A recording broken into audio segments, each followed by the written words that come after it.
Já estamos de volta para o segundo bloco do Hora Geral. Vamos conhecer um pouco mais de saúde, para que você fique em forma, de bem com a vida. Tudo isso em nome da Clínica Vila Rica. Medicina diagnóstica, se precisar, estamos sempre aqui. Vamos lá.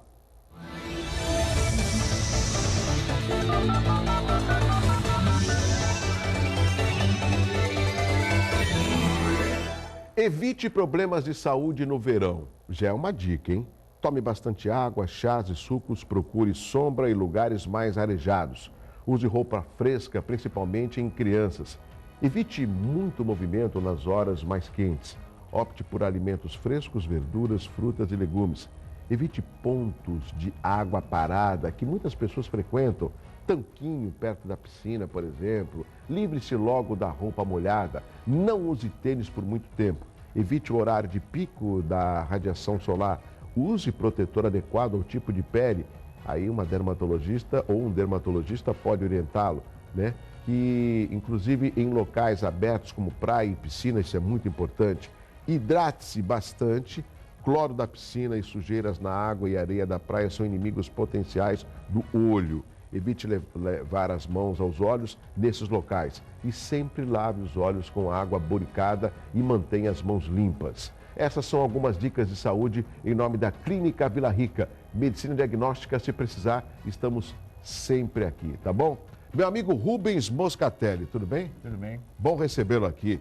Bom, o Rubens, além dele já ser um multimídia, é um amigo, já fui entrevistado na rádio, já fui entrevistado num outro programa, né? E agora aqui no Hora Geral. E eu espero que essa seja a primeira de uma série, porque ele, além de um advogado, de uma pessoa que fala muito bem de um problema em comum, que é viver em condomínio, né? Eu, sinceramente, não conheço um outro sindicato que não seja o seu e a abrangência na região. O SICOM, ele acaba agregando quantas cidades, Rubens? Atualmente nós temos 11 municípios, de Ubatuba, Peruíbe, exceto Bertioga e Guarujá.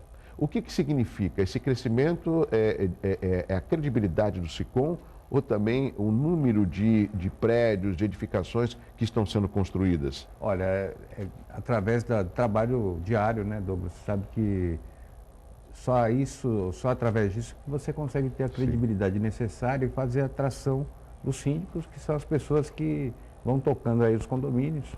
E dentro do sindicato não é diferente, a gente acaba fazendo essa representação e procura tirar dúvidas e auxiliar o síndico na sua gestão do dia a dia. Bom, Rubens, hoje é o dia do síndico, eu já falei na abertura do programa, e eu já fiz até um comentário que o síndico tem um lado positivo e um lado negativo, o bom síndico e o síndico ruim, para ser direto, né? E fico imaginando, você participando de algumas, eu sei que você tem uma equipe grande, né? Mas às vezes algumas reuniões o Moscatelli acaba indo. E eu já tenho até relatos de reuniões, chega até ter que chamar a polícia. Sim. Porque os condôminos acabam não aceitando o síndico e fica aquela discussão. Mas tem um outro lado, me corrija, que muitas vezes o condômino reclama, mas ele não participa das decisões condominiais. Então, como que ele vai reclamar? Olha, na grande parte das pessoas que reclamam, eu acho que o nosso direito realmente é reclamar, exigir até que as coisas sejam melhoradas, mas a grande parte das pessoas que fazem isso, elas não comparecem à Assembleia. Depois que aconteceu, que as decisões foram tomadas, é que vão dizer, não, mas podia ter feito de um jeito diferente.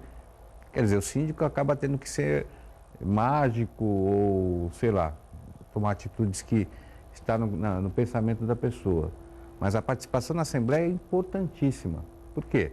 Porque é o direito de cada um de nós condôminos que está ali envolvido. Então, quando eu recebo a pauta lá, que vai ser a reunião, já tem que me disciplinar, comparecer.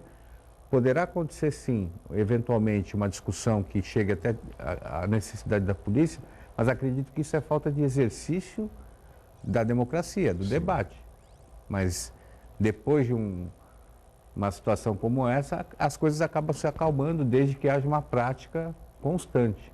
Quer dizer, a gente não sabia andar de bicicleta quando era criança. É verdade. Né? A partir do momento que você... Aí você não pode até estar enferrujado, mas você sabe como é que faz. O mecanismo é aquele lá. Agora, Rubens, os nossos telespectadores já estão ligando no 3041-6777. O programa é feito para o telespectador. Eu já vou pontuar alguns assuntos que são recorrentes e que a gente acaba vivendo e até ouvindo. Um dos grandes problemas é com relação àquele morador que não paga o condomínio. Sim. E aí os outros ficam reclamando. Eu pago em dia, mas lá do apartamento 1011 não está pagando já há 3 meses. Pô, está errado.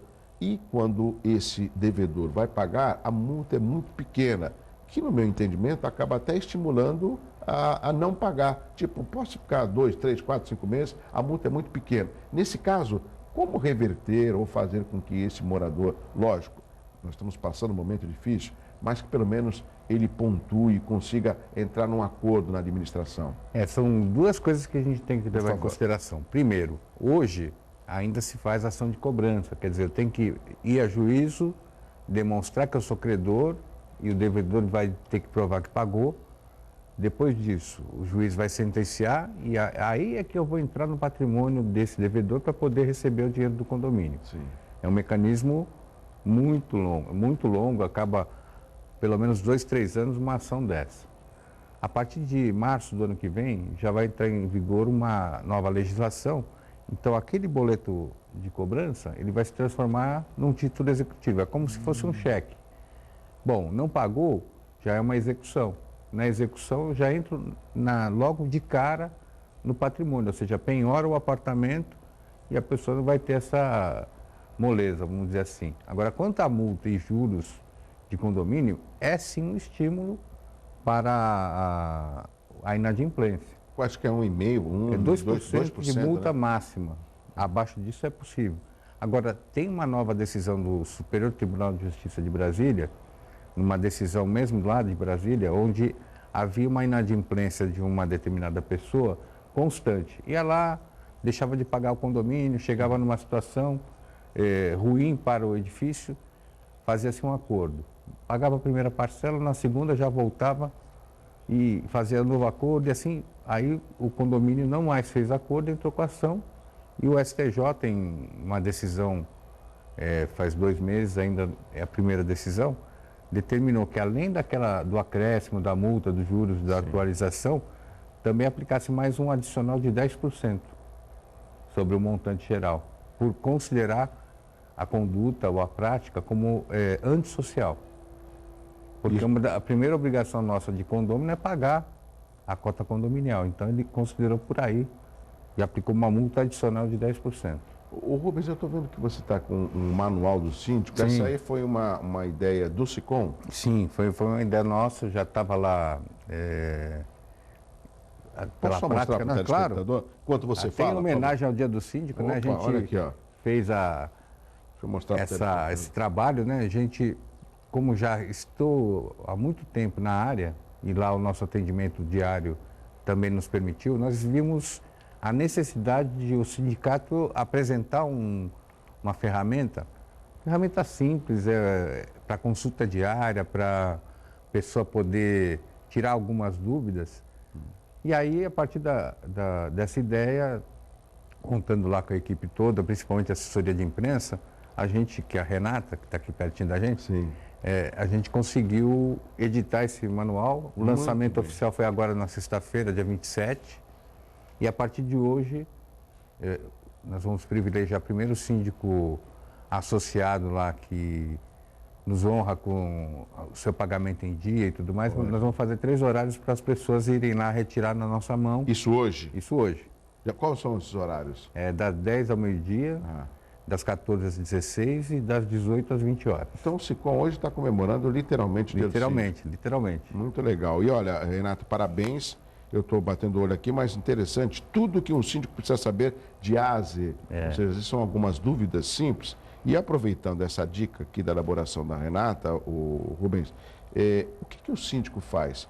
Porque também eu já ouvi o síndico que recebe por ser síndico, eu também já ouvi o síndico que tem, ou seja, ele tem franqueada o seu condomínio, não precisa pagar porque ele é síndico, e também tem aquele síndico que é profissional, ou seja, aquele síndico que não mora no condomínio, mas ainda recebe para isso. É possível essas 3 ações? É possível. Veja, a legislação, que é o Código Civil, quando fala do síndico, permite que o síndico seja pessoa física ou jurídica, condômino ou não.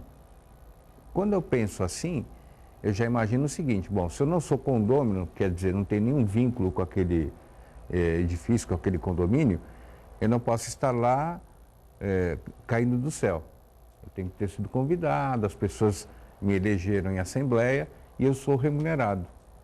Não existe ainda, por outro lado, dentro do mercado, só informalmente, um valor específico, quanto aí cada síndico faz o seu preço, porque não é uma coisa regulamentada. Por outro lado, a própria, vamos dizer assim, profissão de síndico não existe. Síndico ainda é função.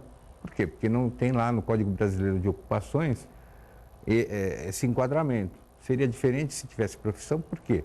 Porque haveria um órgão de fiscalização, haveria uma agência reguladora, exatamente. Talvez. Né? Mas a gente tem que levar em consideração o seguinte, existe um projeto de lei que pretende criar essa profissão de síndico. Está parado na Câmara Federal? Não, chegou recentemente à novo. Câmara.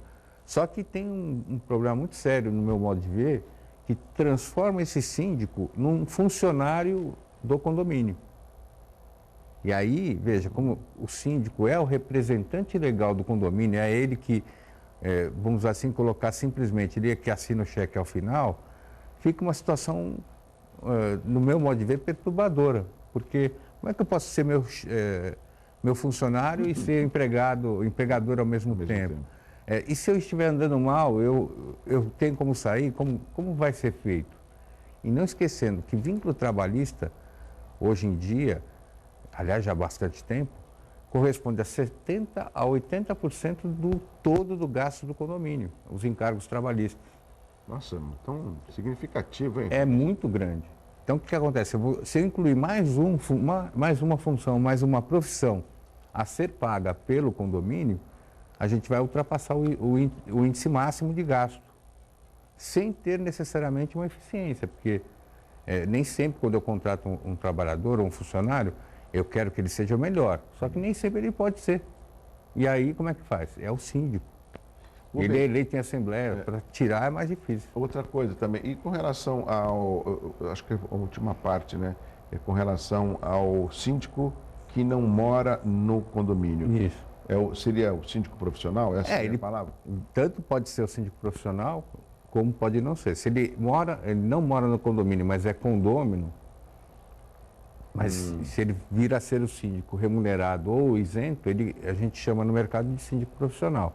Tanto faz ser morador ou não, ou melhor dizendo, condômino ou não. Tá? Entendi. Mas, de qualquer forma, qualquer remuneração ou pagamento, a gente não pode esquecer, tem encargo do INSS. O INSS é 20% pelo condomínio e 11% pelo síndico. No caso do síndico profissional, ele pode também ter uma empresa. E aí tem um encargo. Serviço. Exatamente, para essa finalidade. O encargo atualmente aqui na cidade de Santos é de 3% para o síndico autônomo ou para o síndico que tem empresa. 3% do quê? Do ISS. O Rubens, eu tenho que chamar intervalo comercial, mas tem uma pergunta que sempre cria problema entre os condôminos e você vai responder rapidamente. Vamos supor, eu sou inquilino, eu tenho autonomia para participar das reuniões e até escolher o futuro síndico numa reunião ordinária? Na reunião ordinária, o inquilino, de acordo com a legislação, ele tem sim o poder de votar nas despesas ordinárias. Mas para votar para síndico, ele tem que ter uma procuração específica concedida pelo proprietário. Pode ser uma autorização de próprio punho ou ela tem que ser reconhecida? Na verdade, assim, o que a lei fala na assinatura é que, a princípio, não precisa reconhecer firma.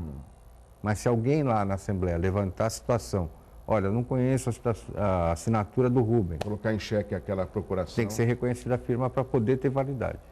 Rápido intervalo, na sequência vou continuar conversando com meu amigo Rubens Moscatelli, ele é presidente do Sindicato dos Condomínios Prediais do Litoral Paulista, falando aqui que são 11 cidades que o SICOM abrange. E perguntas também pelo 3041-6777. Eu volto já com o Hora Geral.